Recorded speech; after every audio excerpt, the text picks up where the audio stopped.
ده يا جورج الفوائد بتاعت ال 15 سنة أحسن من 30 سنة. أنا هعمل 15 سنة، نصيحة مني دي، لو هتشتري بيت لو تعمل ريفاينانس ما تعملش 15 سنة. ليه؟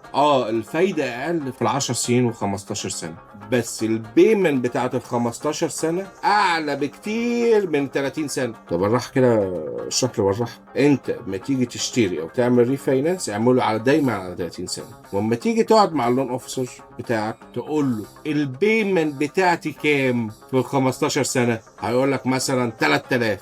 فالبيمنت قد ايه في 30 سنة؟ هيقول لك 2000. فانت تعمل ايه؟ هتعمل البيمنت ابو 15 اللي هي 3000 هتدفعها، انت بس بتدفعها على امتى؟